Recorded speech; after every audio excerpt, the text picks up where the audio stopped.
Hi, and welcome to the History Respawn podcast. I'm your host, Bob Whitaker. Today's episode features my conversation with Respawn Entertainment's Peter Hirschmann about their VR game Medal of Honor Above and Beyond. Before I get to that interview, however, I wanted to say hello to our new listeners. It's been a couple of months since we released a podcast, and in that time, the downloads for the show have nearly doubled. Thank you very much for joining us. I don't know what it is, but apparently we may be the only show on the internet where our numbers actually go up when we don't publish something. So in case this is your first time to listen to the show, welcome. But also let me tell you some of the other places online where you can find our work. So History Respawned is a show that features historians and other scholars considering historical content in video games. And this includes games like Assassin's Creed, Sid Meier's Civilization, Oregon Trail, Medal of Honor, you name it. And we've been doing this for nearly 10 years at this point. And the show started as a YouTube series, but it also now includes live streams and a podcast that you're listening to right now.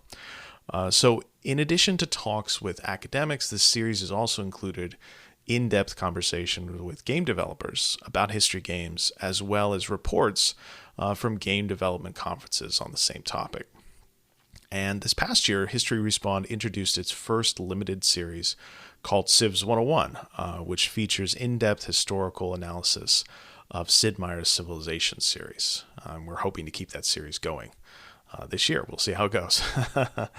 So coming up this summer, we're hoping to expand our offering of shows, doing some more live streams, as well as doing a little bit more writing on our website, historyrespawn.com. We'll see if we stick to that. And the show is run by myself, Bob Whitaker, and John Harney. And we are, everyday academics. And so it's a little bit difficult to find the free time in our full schedules to get this work done. And sometimes we're more successful than not, hoping to keep the work going, however. And usually you can expect some sort of output from us every single month. And the best way to keep track of our work is to follow us on historyrespawn.com, supporting us, liking and sharing our videos on YouTube, sharing our podcasts with whoever might be interested. And then if you really like our work, maybe consider pitching us a few dollars on Patreon, patreon.com/historyrespawn. Okay, I think that does it for an introduction. It's nice to have you along for the ride. And so sit back and enjoy this next episode.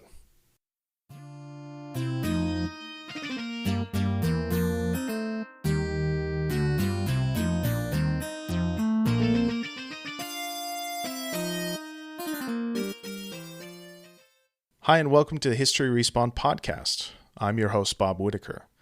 On today's episode, we're doing something new for the show, talking about virtual reality. And in particular, we'll be talking about Medal of Honor Above and Beyond from Respawn Entertainment. Above and Beyond finds the player taking on the role of an OSS agent in the Second World War, a perspective that should be familiar to players of the original Medal of Honor. But unlike previous games in this long-running series, Above and Beyond ditches the traditional console for a VR headset, allowing the player to interact with the digital past in a whole new way. In addition to a single-player campaign and multiplayer modes, Above and Beyond also includes a digital gallery that features a set of virtual reality environments and short historical documentaries, including the Oscar-winning short Colette. Joining me on the show today to talk about Medal of Honor Above and Beyond is the game's director, Peter Hirschmann. Peter, welcome to History Respawn. Hi, Bob. It's good to see you again. Yeah, it's great to see you. So, Peter, could you tell our audience is kind of made up of players, but then also history instructors. Could you tell our audience about your personal history with the Medal of Honor series? I mean that the origin of Medal of Honor is a fun one. It started back in 1997, which now in 2022 is so long ago. But it was back in the days of DreamWorks Interactive, which was the video game wing of DreamWorks SKG, which was the studio that Steve Spielberg started with David Geffen and Jeffrey Katzenberg. We had been going for a few years. We made a dinosaur game, off the Lost World. When we wrapped that up, Steven and look, Spielberg is the smartest, most generous, just all around great human beings that the planet's ever seen. And he genuinely is a gamer. Had consoles in his office, there was a stand-up arcade, of arcade machines imported from Japan in his production offices. I mean, he knew what he was talking about. And DreamWorks Interactive was definitely, I think, a passion of his. And the coincidence of when this happened is still boggles my mind. But it was November 11th, 1997. It was Veterans Day, 1997. He came by the office, and he had just come back from Europe, where he had wrapped principal photography on Saving Private Ryan. And he's like, "Look, he said, I want to make a World War II game." And again, this is back in 97. And he had the foresight to know that the games would only get bigger and bigger and bigger as a form of entertainment, and more importantly, mainstream entertainment. What he said about Private Ryan, and there's some dramatic irony to this in hindsight, but he was, look, I just made this movie. It's a hard R. It's violent. It doesn't pull punches. And, it's not for kids. It's going to be rated R, and kids are more and more spending time with games and learning about the world through games. He lamented that when he was growing up, not only was he surrounded by veterans who were there, popular entertainment was saturated with World War II. And I remember him talking about, like, Victory at Sea was on TV, Combat. A lot of the films in the cinemas were about the war, and that had kind of disappeared from popular culture. And again, there's a bit of irony here that this was the kickoff of I think, and you probably have a really good perspective on this, but this was a kickoff on sort of the renaissance of World War II returning to popular culture. So it was right on the cusp of Brokaw's Greatest Generation coming out. Obviously, Private Ryan had a huge impact, but there was still a drought. It was still not even an afterthought of popular entertainment at that point. And so, a long story short, too late. He's like, I want to make a game. That's how kids are going to learn about the war. And the way that I had Victory at Sea and Combat on TV, I want to make this game. And he knew that he wanted to call it Medal of Honor. He knew that he wanted it to be an FPS. He knew he wanted it to be about this is before the term, boots on the ground was, I think, a thing is related to games. But I want to put you in the boots of a soldier in the European theater. I'll be back in a week to see what you have. And it was like, so we had to take that dinosaur game engine and, oh God, quickly build some Wehrmacht and oh God, and we built, and this is on the PlayStation 1. So thank goodness, we were able to baling wire, chewing gum, kind of put something together. And he did come back a week later, and boy, shooting Nazis was fun. It was about as basic as it can get. And he's like, yeah, greenlit, go. And almost 2 years to the day we shipped November of 1999. Wow. And that was the start. And that was PlayStation 1. And but a lot of what, you fast forward to 2020 when we released Above and Beyond. I mean, that game was very much a spiritual reboot of that first one, because it was European theater. It was playing a single soldier. It was we had OSS as a narrative through line, as in the first game. And then as you mentioned in your intro, we revisited the concept of what the gallery could be, and we had that all the way back in the original PlayStation. It was just archival footage. For those of you who are technically minded in the audience, it was running at 320 by 240 resolution. That's what the PlayStation put out at FM full motion video, 15 frames a second, I think. And it was all just pre-cut archival stuff. And to be able to go from that to what we did in the 2020 game was one of the most fun and just life-changing experiences. So that's the origin. And then it ebbed and flowed as a franchise over the years, and it was really great to be able to come back and again sort of treat it like or come at it as a spiritual reboot of that original game. Yeah, well, I was this will probably disturb you to hear, but I was one of those young teens, one of the young early adopters of the original Medal of Honor game with my PlayStation, and Medal of Honor Underground, Medal of Honor Allied Assault. And, having played games up to that point, World War II games up to that point were typically war games. I was playing things like Microsoft Studios Close Combat series. I was playing SSI's Panzer General. And Medal of Honor really came through and was remarkable because it had this kind of cinematic sensibility to it, which is not a big surprise because DreamWorks. But then also all of those great kind of archival newsreel footage that were included in that game was really amazing. As a young player to get that kind of historical material into a game. Even though the resolution wasn't maybe what you would hope, but I guess in some ways, with the newsreel footage as it was probably okay. Oh, well, let me say, look, it warms my heart to hear that, because that's you were the audience we were making it for. I mean, that's so wonderful to hear. And it was a hard, I mean, a lot of late nights, long nights, all nighters. I mean, that was, and it was, relatively speaking, a small team compared to what you have today making games. But yeah, I mean, that's a joy to hear that, because and now you're hosting a podcast talking about history. I mean, that's the dream. That's exactly what Steven's vision of what he hoped the game would do. And that's so great to hear that it had that impact on you. Yeah, well, mission accomplished, I suppose. All right, well, let's jump ahead 20 years and let's talk about Above and Beyond. And I'm curious, what drew you and your team to taking the Medal of Honor series and putting it on virtual reality, using virtual reality? It was, like a lot of things, it was a crazy out of the blue opportunity, and just things kind of falling into place. What's the expression? Luck is opportunity meets preparedness.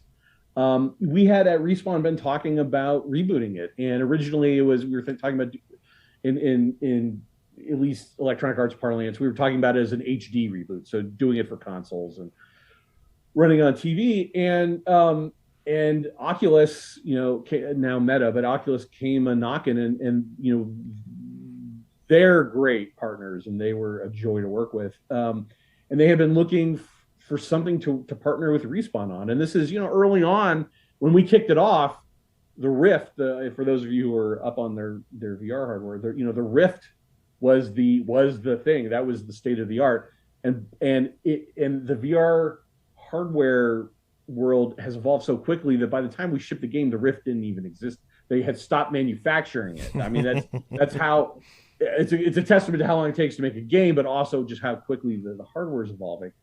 But they wanted to partner with us on something, and again, it was one of those kind of lucky. We had been talking about it, and what do we want to do, and they were really enthused to work with us. So I flew up to Menlo Park and met with the small team up there, and Mike Doran, who was our executive producer, was in the room and a critical part of making this game. And I pitched, and it was one of these things that I talked to Vince, who's my boss at Respawn. And it's like, well, this would be amazing. This would be amazing to do this, but it's got to be a big AAA crazy. It's got to be a AAA game that's on the platform of VR, not just sort of a quick in and out thing. And so I went up to Menlo Park and pitched it to them. And you go into those situations where you swing for the fences because you're expecting a no. You're expecting like, oh, that's way beyond the scope of what we thought. And they bought it in the room. It was so great. It was a really like, this is the vision that we have. And they're like, that's what we want you to do. And like, oh, okay, that's like hot, great. How does VR work? How do we get a headset? It was a crash course in just building out a development pipeline, because there's no way to build a VR game without, being in the headset all the time. You can fake it on a screen when you're working the editor, but you have to be in the headset, and the VR creates memories in a part of your brain that your brain associates with real life versus watching something on a flat screen like a movie or TV. So looking back at the development of, I have memories of playing Above and Beyond that feel real, but I'll tell you, the development of it in my memory banks is a whole different experience than any other dev experience I've had, because you're just, you're walking around and looking at things and like, oh, here's Minot's house, and like, just as that comes to life and the props get added and it gets lit and the ambient sound gets added, it's just, to say it's magical is a disservice to I mean, it's a very authentic, real, emotionally affecting experience. And so to be able to have the privilege of getting a crash course in VR hardware and the pipeline and how do you make the game for it, and then being able to spend literally, a number of years building it up was just a real privilege. I mean, everything's heightened in VR. When someone's shooting at you in VR, your brain, you have a headset on, you're in a simulated environment, but you just react emotionally, and that you're physically affected when you take the headset off. It's a crazy experience. It is a self-verifying miracle how good it is and how good it works. Yeah, it's really incredible. I can think for myself, I had a friend who had a Oculus Rift dev kit, and so I would play some of those early games on that. And, a lot of them were kind of like glorified carnival games. But I managed to get a Oculus Quest 2 for Christmas, and I was playing Above and Beyond. And, it's a really, truly fleshed out game. It's got I think it's 7 story missions, but each of those story missions are, they feel hours long, or at least physically, when you've got the headset on, they feel really substantial. And there's all sorts of different experiences within each of the missions and throughout the campaign. And I think what really, like you were talking about, the kind of emotional, physical nature of the Quest in particular, if you've got room scale VR that doesn't require towers, doesn't require its own separate room, you can have these wonderful experiences. And, I play this game and others down in my living room after I cleared off all of the Legos and the toys that my kids leave on the floor. And, I have moments where, I'm in a Medal of Honor mission and I'm ducking behind my couch, or if somebody came along, they would find me ducking behind my couch, avoiding enemy fire. And that kind of experience just doesn't exist in the console space or the, PC space. And it's great. And, I'm wondering, from your long experience adapting World War II for games, were there any particular parts of this VR game that you were most excited about? I mean, was there any part of, say, World War II history or soldier experience that you were most excited to try to adapt for virtual reality? I have a very specific answer, but first I want to say, hey, I love the carnival, so I love carnival VR games as well. So it's VR is a platform, and I think that's one of the great things about it as a platform. It's matured to the point where, just like you can have casual games on HD or mobile, VR is a platform, not a genre, right? And so I think there's such a great wide swath spectrum of experiences. But to answer your question about what we wanted to accomplish with VR, it really, and it's a very specific moment, and it's genuinely, this sounds so dumb to your audience, but I got so emotional that I teared up, and that rarely happen. That, like, tear up if you're really tired in game development, but normally, like, in the course of making something, you can say that's cool or that's fun. But it was very, very early on when we first got the headsets and were figuring out how to compile the game in VR.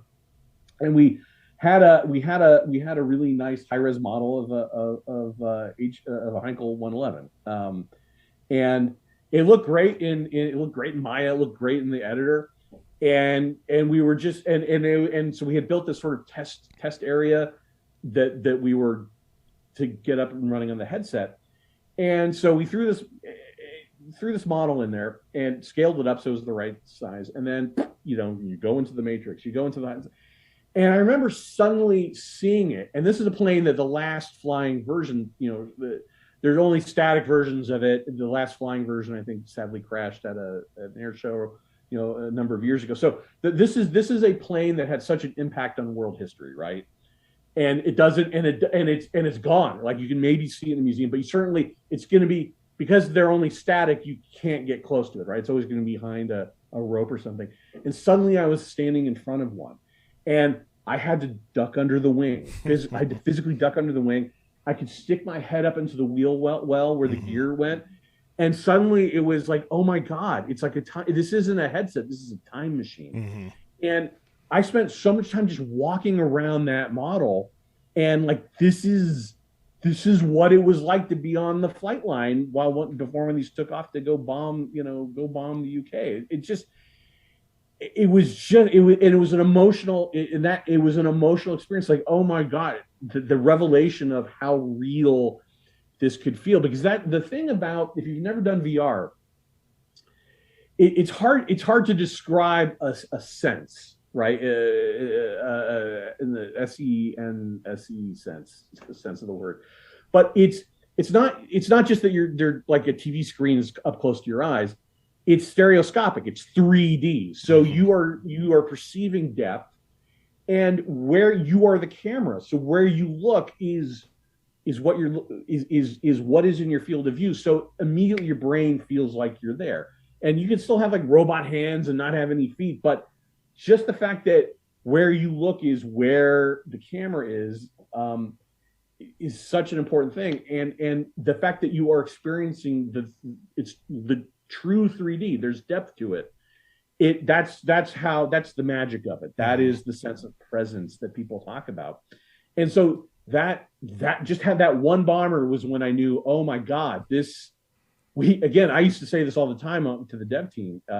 We're not making, this is not a headset you're putting on. It's a time machine you're putting on. And so as we built out the game, and we've gotten a lot of people rightly, especially the PC version, it was 170 gig installed. Like, that's a massive game. But I think we maybe in hindsight could have done a better job of why it's that big. It's because I was just thinking about this the other day. You could read the maps.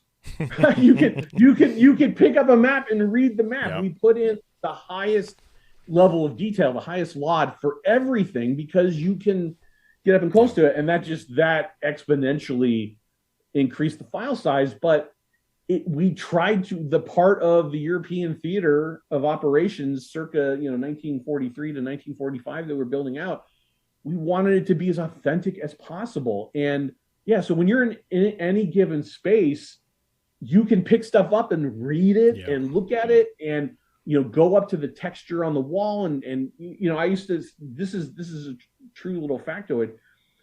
The amount of data in just one Wehrmacht uniform, and again, people who had to, who again, absolutely justifiably, like, it's a big file install. There was more data in the Wehrmacht uniform for one soldier than the entire original Medal of Honor game. The original Medal of Honor game was only, even shipped on CD, it was only about 300 megs of actual data. Wow. And then the rest was actual, Redbook audio files. But that's a Wehrmacht uniform in the game took up, I think, probably 400 or 500 megs of space.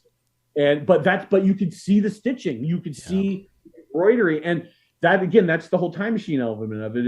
Is often when you're making an HD game, you build out these beautiful LODs, and then you down-res them because A, no one's ever going to be that close, and B, you're doing it for performance reasons or storage space. And here was an opportunity, like, there was ever a time to go all in on shipping high-res LODs, it was this. And I'm glad. And so over time, hopefully it'll serve as an artifact of, yeah, you can, because I mean, we were scanning, photogrammetry and this stuff, and just trying to recreate. I mean, you can see the grommets in the boots. Yes. Yeah. Right where the laces went through.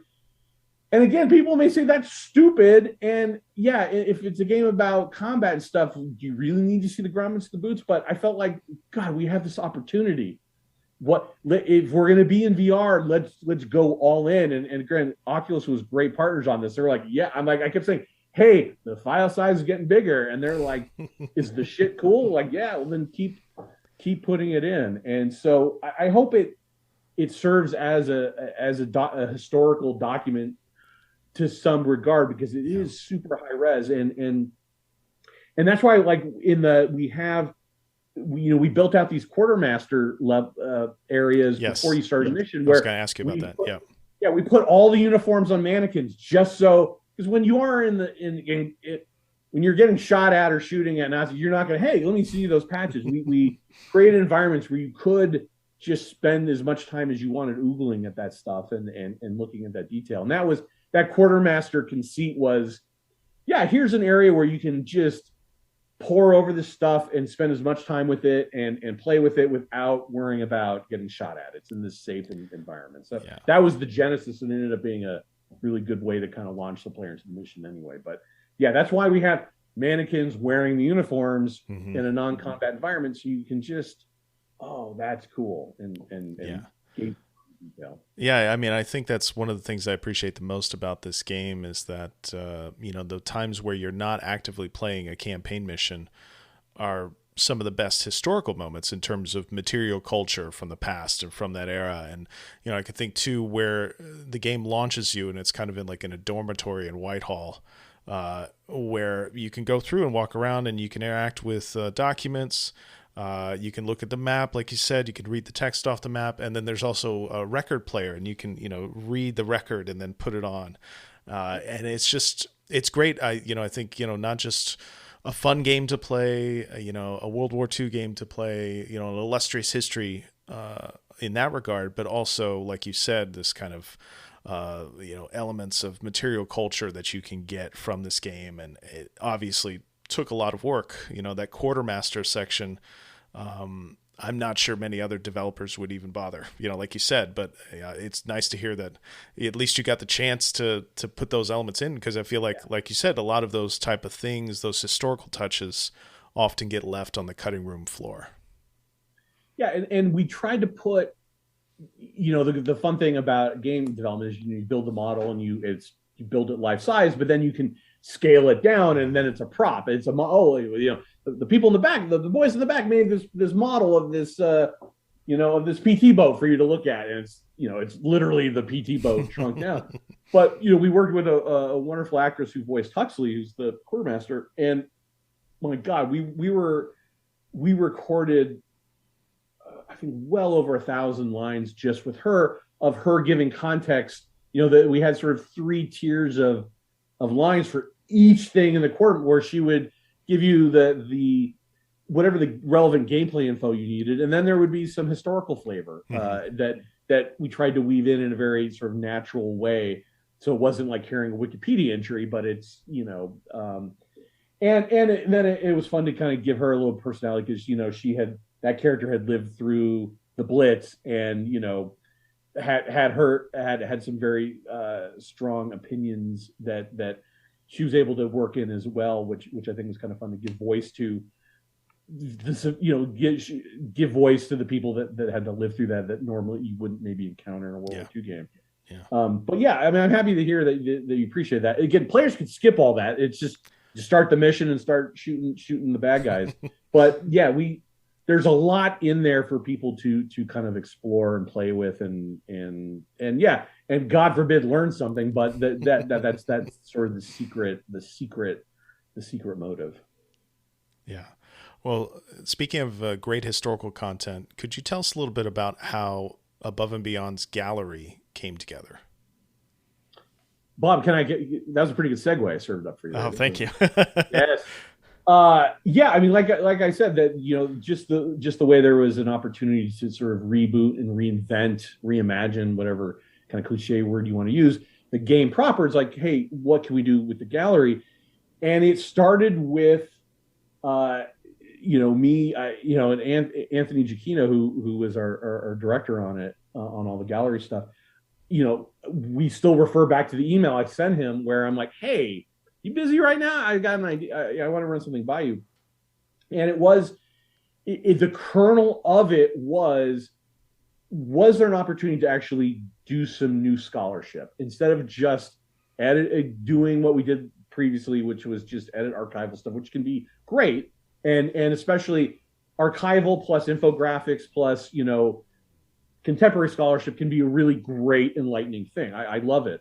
But we were like, is there content we can create here that's original to cut in? And Anthony and I had worked on the original game back. He had helped source some of that archival footage, and from that point, to now, he had become an acclaimed, award-winning, documentary filmmaker. And so talking like, hey, is there an opportunity to film some veterans? Like the simplest was like, well, the greatest thing to do would be film some veterans. It would be great if it makes sense to maybe go to some of these locations and shoot it, and maybe shoot it, and then the idea of shooting with a VR camera as well came into play. But the simplest idea was, maybe there's something we can do with just getting some testimony, getting some testimony from people who were actually there. Mm-hmm. And it just, that was the kernel. And then, we partnered with Honor Flight, Long Island. Honor Flight's an amazing organization. We ended up partnering with the Long Island chapter. And just a great crew of people there. And we embedded on one of their flights that went from, they went from Long Island to Baltimore, and then took the guys in to see the World War II Memorial and get a tour, and then back to Baltimore that night and back to Long Island that night. And so we embedded on that, and I flew to Baltimore and was waiting there. Anthony and the camera crew got on the flight in Long Island, and then we all hooked up, and with some local crew that we had in DC, and just filmed it, and just to see like what would happen. And it ended up being an amazing experience just to be a fly on the wall, to see how it affected these guys, and also just be blown away by the logistical prowess of Honor Flight, that they're able to transport all these veterans. The youngest is in their early 90s, transport them safely from Long Beach to Baltimore into DC, and then all the way back out again in one day. And everyone everyone has a great time. Everyone who started the mission returns from the mission. I mean, it was just great to kind of see that in action. But Anthony and his crew shot we had 2 units going, capturing, and we did some sort of spot interviews there that some of them made it into the final gallery. And we got back, and it was an amazing experience. Like, oh my God, this was great. And then we started looking at the footage, and it was like, oh my God, this is really compelling. And we started just pulling snippets out and showing it to everyone at Respawn. We have an all hands meeting every Monday morning. So I started just coming in, and after the Titanfall 2 update or Apex, it was, or Jedi Fallen Order update, It was like, oh, I'm gonna show a little clip, and we would get people crying, all these hardened game developers, and we would get people crying just from these little clips, and emotionally affected, and spurring discussion. I would have people come up after these like, my grandfather, was a veteran, or my great grandfather, and it was doing what that original Medal of Honor did, which was spur conversation, mm-hmm. and spur a dialogue. So we knew we were onto something, and that became part of the pitch to Oculus, which is like, look, in addition to the game, we want to have a really robust gallery. And again, they were all in, and especially the idea of being able to intercut 360 footage with a VR camera. Yes. Of these locations, which was really rewarding to do. And it just snowballed. And it was, first it was just going to be interviews, and so we did the DC trip. Then we did a trip to the World War II Museum in New Orleans with them. Then we booked a stage in Brooklyn and just did sit down interviews with a group of guys, and that's where David and Gil, and Frank, who really, were had one. It was such. I'll put it this way: it was such a gift that they wanted to share their stories. Right? Yeah. They this all hinges on them wanting to share. This all hinges on them talking about these things that were the seminal moments of their lives. Good and obviously bad and beyond anyone's imagination who wasn't there.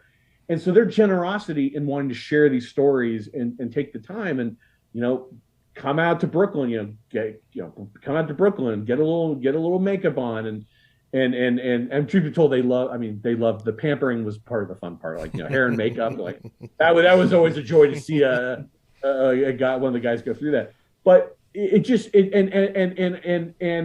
was just wonderful just to capture these testimonies. And again, it's one of these seminal moments. I was on a call. Anthony is based in Brooklyn, and we're out in LA. We were on a production call talking about those Brooklyn interviews, and it came up like, God, wouldn't it be great to, because we had very specific stories. Frank talking about crash landing in his glider. Yeah. Yeah, on D-Day +2, and David's story about his best friend Smitty, who gets killed on the first day of combat, and then Gil Blum, who just passed recently, who I loved. It's hard for me to talk about him. Just a great guy, and his story about going through the forest and the little kid jumping out and stopping their column of chaffee tanks. That was such a powerful story, and we used to talk about, God, would it be great if we could at least, we'll never be able to pinpoint the exact spot, but go to the forest and shoot that. And it came up as a joke, like, wouldn't it be great if we could take the guys with us? Yeah. Right. Oh yeah, that would be great, but how on earth would we ever do that? And then it was like pause, and then like, well, what if we could? And it just snowballed. And it was one of these things like, first we talked to the guys, is this something you're even interested in? They were all like, yes. And we talked to Oculus, like, okay, this is gonna the budget's gonna go up a bit because suddenly this is becoming, a much bigger thing. And they were, oh my God, this is amazing. Yes, yes, yes. They couldn't have been bigger supporters. And then we partnered with folks from Honor Flight who knew how to move, organize logistics, safely transport a 90-plus-year-old veteran and their guardian, their companion, and each of the guys brought family along too, which was part of the wonder. Gil brought his granddaughters and his wife, Sandra, who's wonderful, and Frank brought his extended family, and then it became a huge thing of going and scouting and finding these places. And with Gil, it was scouting the locations, finding the place, finding the work camp that they liberated on the outskirts of Nordhausen, and working with the local historians and we found the actual field Frank crashed in and matched his glider, found his service records and matched the glider number with a photo that the mayor of the town, this little thing. It was just, that was one of my favorites, was that glider story. Yeah, that's amazing. And just the behind the scenes of doing all this was crazy and an adventure unto itself. And then we just one by one, took David over, took Gil over, took Frank over, and then ultimately, as we got into this mode, then we met Colette, and that became its own thing unto itself, and so it's just it was we worked on the gallery as long as we worked on the game. We shot that Baltimore DC trip before we had any game code up and running, because it was I look back and I can't believe how much we did and how hard Anthony's crew worked and the team on our side and the Oculus team and then the families and all the veterans that again had to be generous with their time. They were giving us a gift. And it just, oh my God, that's the artifact, right? That is that someday the game's software will be obsolete, but those testimonies and the footage, Frank and again, the moment that we're in Normandy with Frank Agolia, and we come across, and that was a day of, like, the night before we found out about Eve, who was the young man who was there at 16 on the invasion, and now, an old man, but still on the farm. That was like, oh God, could we get over there and find, and it just, that exchange between Frank and Eve and Elise, who is our French producer, who won the Oscar along with Anthony. That's her translating off camera between the two of them, and that was serendipity. Yeah, that was just dumb luck that came together. And then, but again, the craftsmanship of the crew, Anthony's crew, Rose Bush, who was our DP, just everyone, Elise, who was like running around getting it, like, okay, we got it, because we're on a schedule trying to capture everything that we need to. And that moment of them embracing each other, and Frank embracing Eve, and it's, and Frank saying, "You were there, yeah, you were there." Holy, expletive! It's just, that was, yeah, and that will live forever, right? Yeah. Long when we've moved on to holograms and virtual, whatever people are playing games with years from now, that footage at least is captured and exists, and that's that I'm so happy we did. Well, it's an incredible collection, and I think what you were talking about earlier, getting to the kind of personal and emotional side to the Second World War, I think is so important, particularly as we are moving into a phase where we don't have any first-person perspective, or at least the veterans of the war are passing away, and so it's difficult to get that same kind of resonance, so this collection from the gallery is really powerful in that regard. And I think it's interesting from my perspective, having grown up with Medal of Honor and other World War II games. It's really exciting for me that these types of games can be a vehicle for that kind of future historical memory. I think in a really positive way, through this game, but then also the gallery mode that y'all put together. And I think it's also interesting to me, having heard, the story of Medal of Honor and the way in which it's inspired by DreamWorks and Steven Spielberg, for it to be kind of, cinematic in its origin, or at least its inspiration. And then it feels like it's kind of come full circle here, where, this development team puts together a gallery mode that wins an Oscar. I just think that's fascinating. It's crazy. Yeah. It was what Colette ended up doing, and the impact that the Colette the woman and Colette the film, it's beyond. Look, if you went back in time and told us back in 1997 when we kicked this off, or 1999 when it shipped, that this is what would happen, I mean, it's like beyond your wildest fantasies and dreams. It's just that it work out that way. But it's just what a privilege to be able to work on stuff like this. It's just it's an absolute privilege. All right, so Peter, I've got a last question here for you, and it's about the Second World War and games more generally. So you talked about how Medal of Honor kind of kicked off, or helped to kick off, a renaissance and looking at the Second World War. Wait, I want to be clear. We were surfing that wave. We weren't the caught. It was Private Ryan and Greatest Generation, and we were caught up in that wave. It was other people doing it. Well, speaking as a young teen of that era, I would think of Medal of Honor first before I think of the films, but that's just my perspective. Yeah. Okay. Great. Yeah. That's great to hear. But anyways, Medal of Honor, original Medal of Honor, part of that wave of kind of new Second World War histories and memories. And I feel like recently with video games in particular, we've gotten kind of another wave. We've got Above and Beyond. We've got a lot of indie titles that have come out recently. We've also got, games from competitor groups, Call of Duty in particular, and their last couple of big games were World War II games or historical games. And I'm just wondering, in terms of history, what is it about the Second World War in particular that makes it so compelling for developers and for players? I think that's a great question, and I think there is, and since we're on a podcast that delves into detail and nuance, I'll give you what I think is at least from my perspective, because it is something I have thought about for the last 2 decades.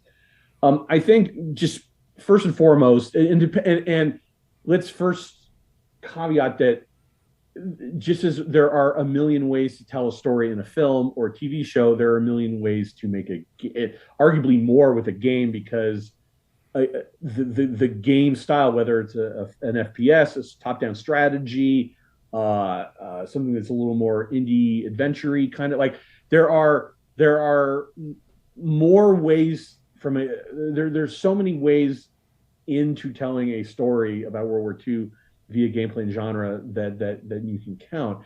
So the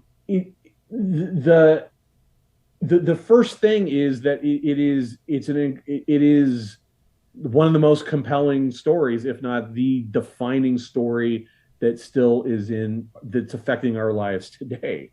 I mean, goodness, I mean, just when you think it's history, it's not, right? Just when you think it's not relevant anymore, oh, it is in the biggest way possible. So it is just a compelling story. It is a human story, right? At the heart of it. And so if you have a powerful story, that you start with that, and then because games are an interactive medium, and I'll just speak about shooters, because that's the first person shooters, which I've been involved with. There's a natural match between the game mechanics of that genre and the story that you're telling. And again, combat is just combat is only one piece of the World War II story, but it's one that lends itself to the genre. And so that's sort of the second thing. The third thing, and this is getting very practical, but it's combat that was conventional. It ultimately, birthed, the atomic age and the rocket age and the jet age, but and the information age, but it is a conventional experience. So it's very personal. It's up, you're not sending smart bombs, you're not piloting drones. There are all sorts of stories to tell, but there a lot of the combat story is about the personal experience, and so that lends itself to the experience. And it's and again, this is something we talked about at the World War II museum symposium. It is incredibly simplistic and reductive, but at least from a Western audience standpoint, the good and bad is fairly defined. And I know there's a lot to unpack from that and its perspective and one's own history. But you put all that together, and that's why it's something that can be, and the stakes couldn't be higher. The stakes couldn't be higher for various reasons. So you put all that together, it's potentially a very compelling interactive experience. And I think that's why you see it revisited so many times in different games, in different genres, coming at it from different perspectives. And and I'm maybe anticipating your next question. If it gets someone, at least in the World War II stuff I've worked on, if it gets someone interested to want to know more, if it sends someone to look something up, or the best case scenario is seek out someone who was there, which sadly is a much harder thing to do these days. But if it ignites someone's curiosity, if it ignites someone's imagination, then that's the true dream, right? That's art as art, and I absolutely believe games are art. You're eliciting an emotional response, but you're hopefully inspiring them to learn more about it. And if that then sets them on a path like you've had in your life, or just allows someone to understand the historical context about what's happening right now in the world, then oh my God, then we've lived up to our potential as an art form, and that's always the goal. And so you get them in the door. Hey, it's fun. You're shooting Nazis and you're going to throw grenades and blow stuff up, and then you get them in the door, and then if you do it right, when they go out the door, they're like, oh, I want to know more. I want to learn about this, or I have a slightly more informed perspective about the world. And that's the goal. That's the goal. Well, that's I think a great note to end our conversation on. Peter, thank you so much for joining me on the show. Bob, it was a delight. Anytime. That does it for today's episode of History Respawned. If you enjoyed this episode and you'd like to see more of our work, please visit historyrespawn.com. And if you really enjoyed this episode and our work, please consider supporting the show on Patreon at patreon.com/historyrespawned. Until next time, goodbye.